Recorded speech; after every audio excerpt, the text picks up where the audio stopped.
اللہ نے بنی آدم کو زمین پر بھیجا، اللہ نے انسان کو انسان بنایا، اللہ نے انسان کو کانشیسنس میں سب سے اوپر رکھا، اللہ نے انسان کو ایوولوشنری سکیل میں سب سے اوپر رکھا، اللہ نے انسان کو سروائیول کے لیے دو چیزیں سائڈ بائی سائڈ چلنے کے لیے دے دیں، دا ہیومن اسپرٹ، روحانی وجود، اینڈ دا فزیکل انکلینیشنس، اور you can say the intellectual انکلینیشنس، یہ دونوں چیزیں ساتھ دیں۔ اللہ نے ہمیں مسلمان بنایا بیکاز ایک مسلمان ان دو چیزوں کے کمبینیشن کے ساتھ چل سکتا ہے۔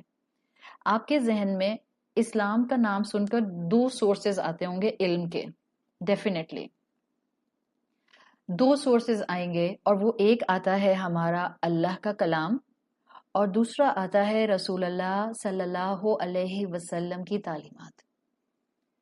ہم ایوولوشنری سکیل میں ٹاپ پر کیسے رہیں، یہ دو سورسز تھامے رہیں، آپ اخلاق میں بہترین ہو جائیں گی، آپ انسانیت میں بہترین ہو جائیں گی، آپ ہر دن ایک اچھا انسان بنیں گی، آپ انٹلیکچوئل اسٹرینتھ کو استعمال کر سکیں گی، آپ زندگی کو بھرپور ویل بینگ کے ساتھ جی سکیں گی۔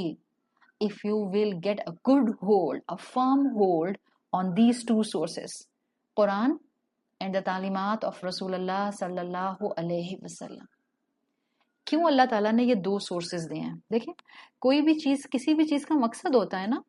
ابھی آپ کو میں نے ایک بات بتا دی کہ اللہ نے ہم انسانوں کو اس دنیا میں بہترین مخلوق بنا کر بھیجا، تو مقصد ہے نا بہترین مخلوق بنانے کا۔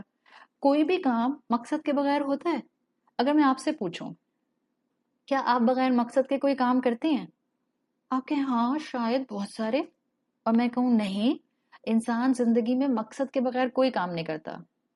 یو کین سے بعض خواتین کہتی ہیں بالکل روبوٹک زندگی گزر رہی ہے، صبح سے شام، شام سے صبح ہوتی رہتی ہے، بس ایسے ہی زندگی گزر رہی ہے، لگتا ہے میری زندگی کا کوئی مقصد نہیں ہے۔ سو آئی ول سے بہن، you are just not thinking in the right direction.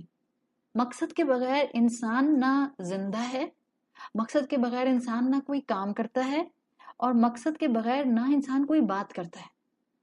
جس دن ہمیں یہ سمجھ آ جائے گی نا، اس دن ہم اپنی زندگی کو ضائع کرنا چھوڑ دیں گے۔ اور یہ سمجھ آپ کو صرف تب آنا شروع ہوگی جب آپ اکیلے بیٹھ کر تھوڑا سوچیں گی، اور اگر اکیلے بیٹھ کر جس سے نہیں سوچا جاتا، the best way to come on thinking status, آپ کسی قرآن کلاس میں آ کے بیٹھ جائیں، آپ دیکھیں آپ کیسے سوچنے کی صلاحیت ملتی ہے، آپ دیکھیں آپ کا ذہن کیسے کام کرنا شروع کرتا ہے۔